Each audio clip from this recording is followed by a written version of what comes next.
Shagaram Gaviram Manobhuti Koti Prabhashi Shariram Ishvaramali Kalloli Charu Ganga Lashatu Bhalu Bhalendu Kante Bhujanga Chalat Kondalam Bhoshanitram Vishalam Prasannanam Nilkantam Dayanam Mrigadhish Charma.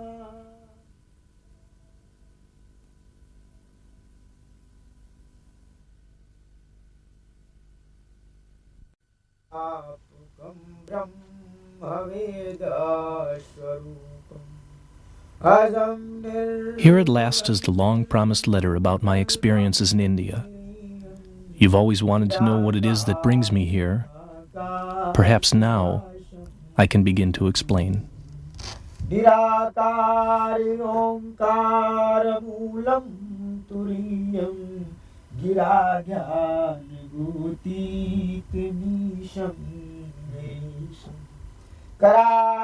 are a great many ways to serve God, but there are few who choose the life of a hermit. Here in the Himalayas of northern India, on Mount Kailash, lives Kailash Baba. For the last 10 years, he has lived from what nature provided and the incidental offerings of a visitor, through the cold of winter and the storms, through the heat and the drought of summer. The original archetypal form of religion, or as Multatuli expressed it, man's calling to become man, is still to be found here. That is the reason I keep returning. Attached to a long stick so you can see it from afar is a flag that marks the residence of a sadhu, a holy man, a hermit. Truth, simplicity, and love are the pillars on which this universal religion is built. I asked Kailash Baba what simplicity meant. नहीं जानते हैं, बोल तो दिया.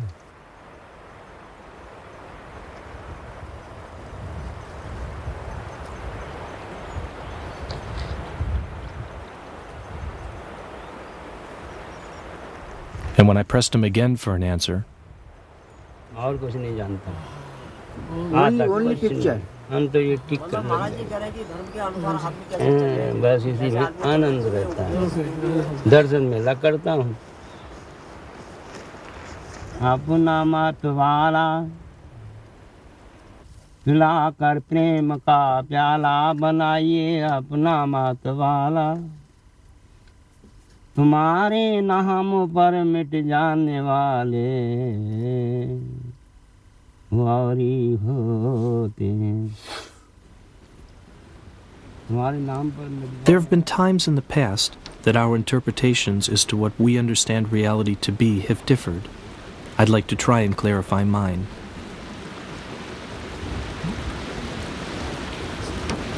Here, we are very close to one of the many sources of the Ganges, a holy river, and in every sense of the word, a truly great river. You always hear the sound of it. You live with it night and day. Life hasn't changed much since I first came here 10 years ago. Long ago, it dawned on me that everyday life really only concerns the external side of things, that there was another reality in and around everything for which I still haven't found a better word than God.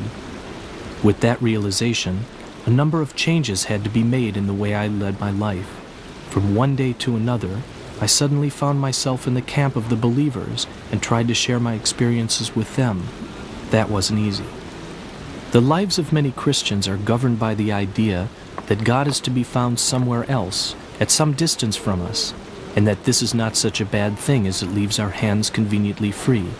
Contact with the Creator is usually limited to the obligatory Sunday morning service, and should there ever be other accounts to settle, we'll cross that bridge when we come to it. This doesn't exactly rhyme with my own idea that God is everything in everyone each and every hour of every day, that because of this, He's the most normal thing there is, and so much so that it's not surprising if He's overlooked. When I first came here, to this place, it turned out that everybody shared the same idea and that they had done so for centuries.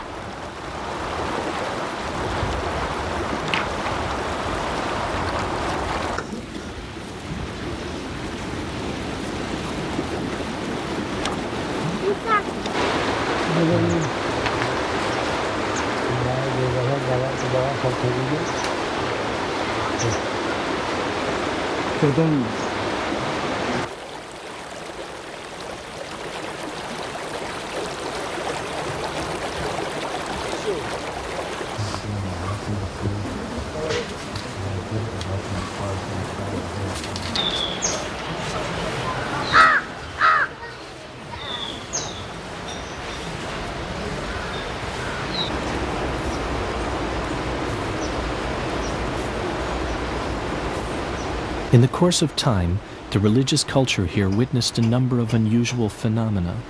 Of course, this is not really surprising. But unable to shake off a typically Western skepticism, I was at first suspicious, finding it hard to immediately accept the healing power of mumbled sayings or the treatment of ailing limbs with peacock feathers. Nonetheless, these things are all rooted in a deep and unshakable certainty that God's presence is closer to you than your own skin, that faith and believing really works.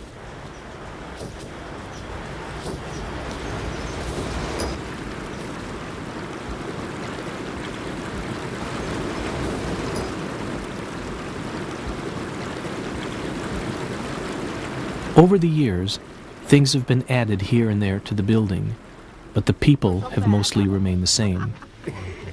For the most part, one is unaware of what's happening elsewhere in the world. There's little in the way of entertainment or distraction. People often say that coming here is only an escape from the Western world. If that were true, I can think of a lot more comfortable places to escape to. Those who arrive here from the West do so for reasons that have more to do with their internal world than with the external world. And then, all they find here is a program that's the same every day, always. Day in, day out, year in, year out. The day begins at 4 o'clock in the morning. Most of the time it's a cold beginning.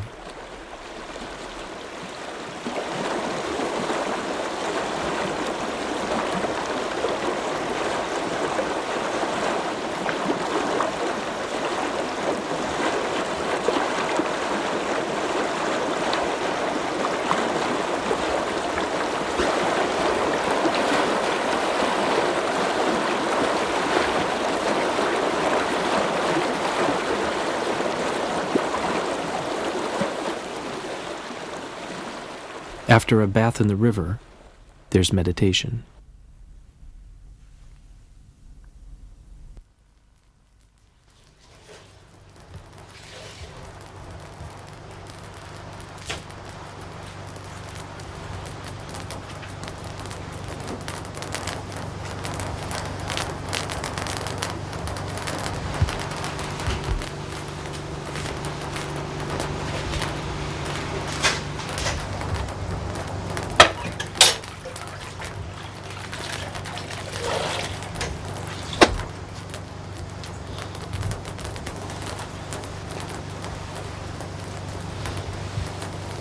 This fire is always kept alight. It's a symbol of destruction and renewal. It's revered as the element in which divinity is displayed in its greatest purity.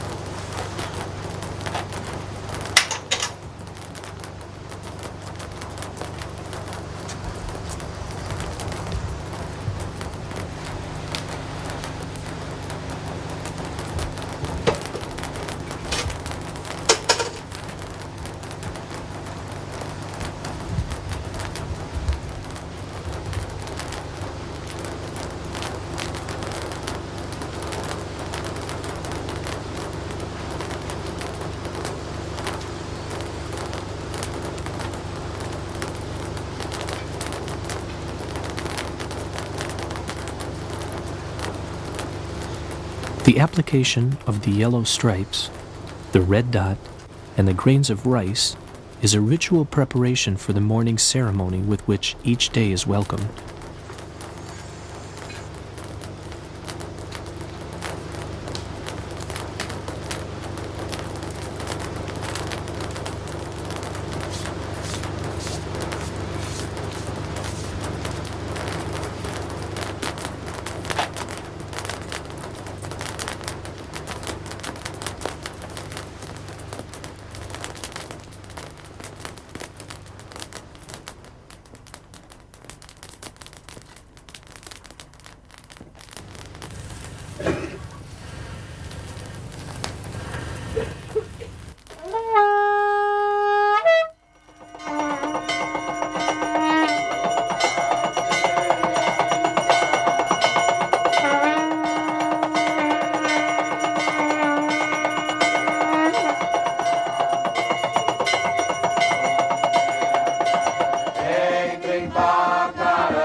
Ekam nityam nimalachalam sarvari sakshi bhutam bhavatikam trigunaritam sadgurum tam namami Teri sharanamehaya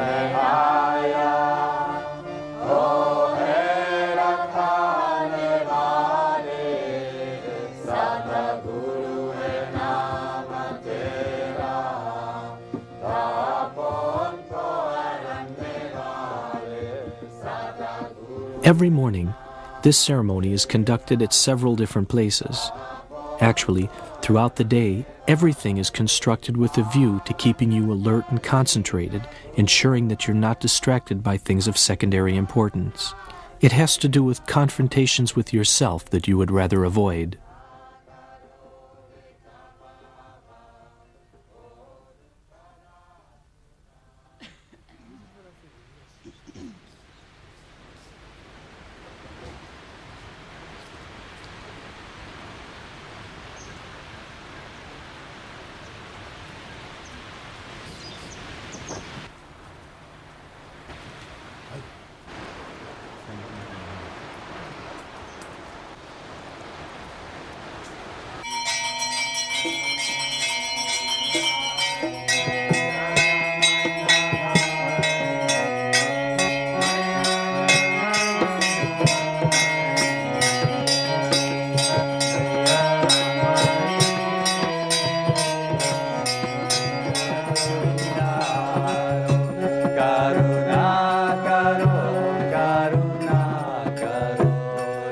In the Christian world, we traditionally refer to the Lord as thou, not you. Thou is a polite word specifically reserved for God. In India, there are 3 forms of the word you. They have a polite form, and alongside the word that they normally use, there's yet another, more familiar word, tu. You can use that if you're angry with someone. Parents use it in talking to their children, and it's used by employers when they speak to their personnel. But it's always used by everybody for addressing God. This approach stems from the conviction that the whole of creation, including man, with both his good and bad sides, forms a part of God's being, exactly as expressed in the Gospel according to Paul. In him we live and move and have our being.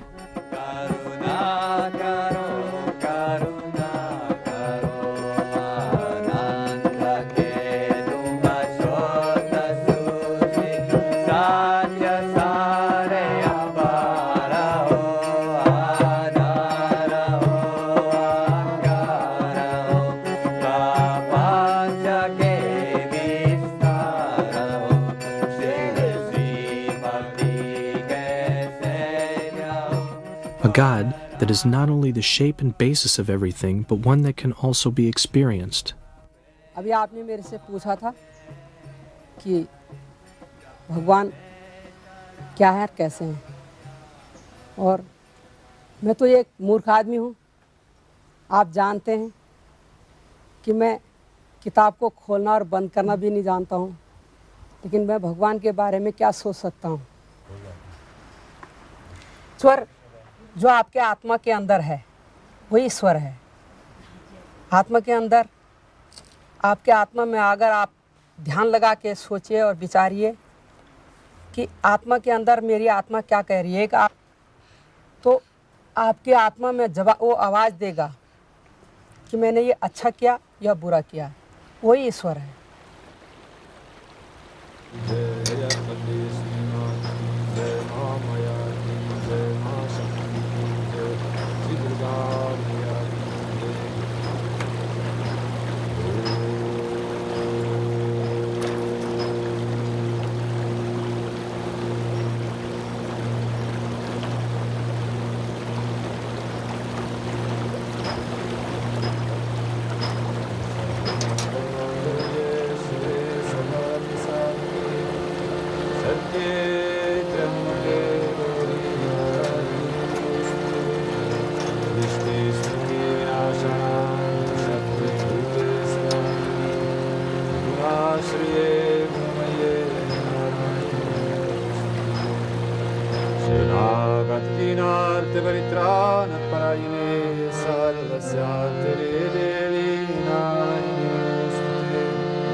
Here in the mountains, there are more of these communities.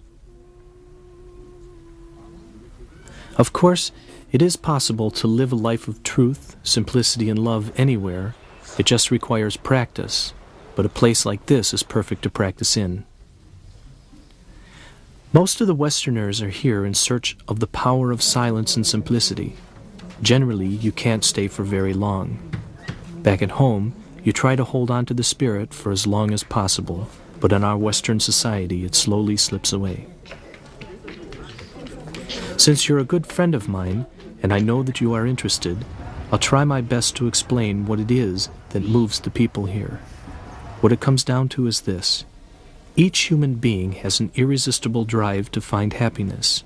In search of it, many people set off in the pursuit of wealth, fame, and prestige. They often discover that these paths are not the answer. My experience is that it's best to look inside yourself for happiness rather than outside. Man's calling to become man. The Indian name for this is Sanatan Dharma, the eternal religion. There's no prescribed ethic involved, and the particular path or form you choose is relatively unimportant. We are all born of the same principles and form one human family. We are all children of the one father, or mother as they say in India. The name you give is not important, neither is the form you choose for worship or the way you show respect. All these things are a matter of personal choice. Here, the rule of life is Om Namah Shivaya, or as Christians would say, Thy will be done.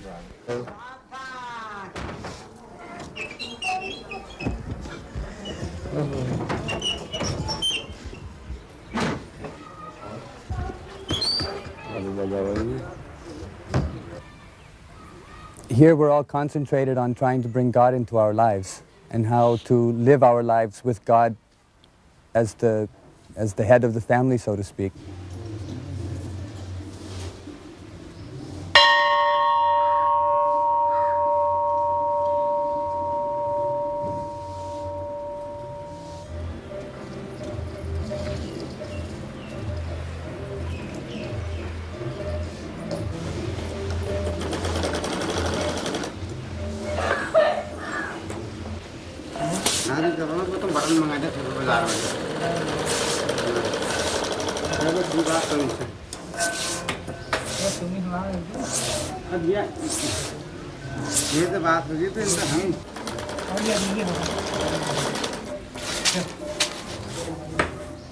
So here we're doing our work together. We're carrying stones, we're carrying buckets of water, we're pulling the weeds out of the garden.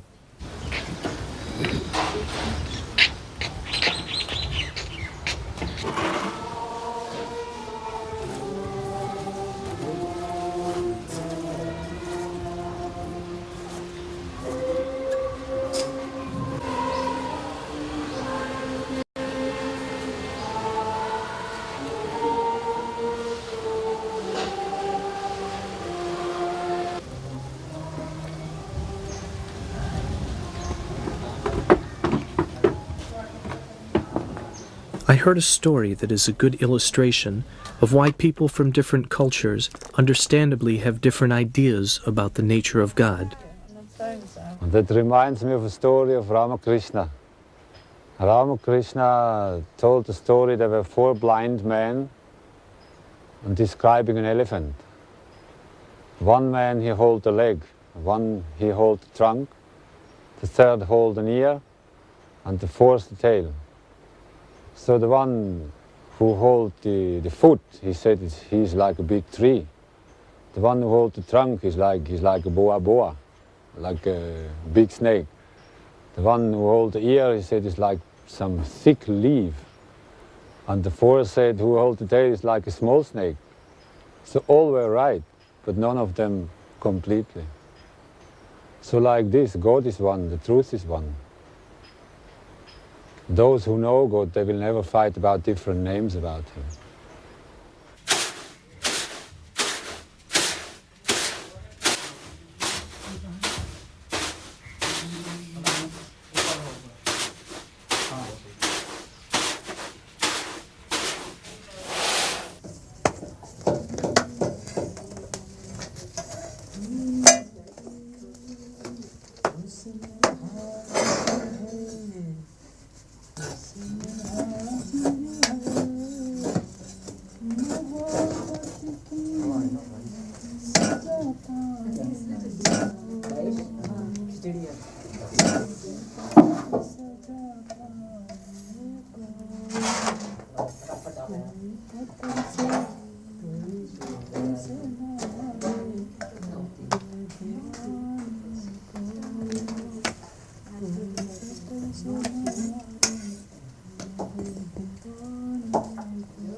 After lunch, there's a period of rest. It's a good opportunity to ask some of the people here what made them come to this place. I'm from Persia, and since 5 years I'm living here.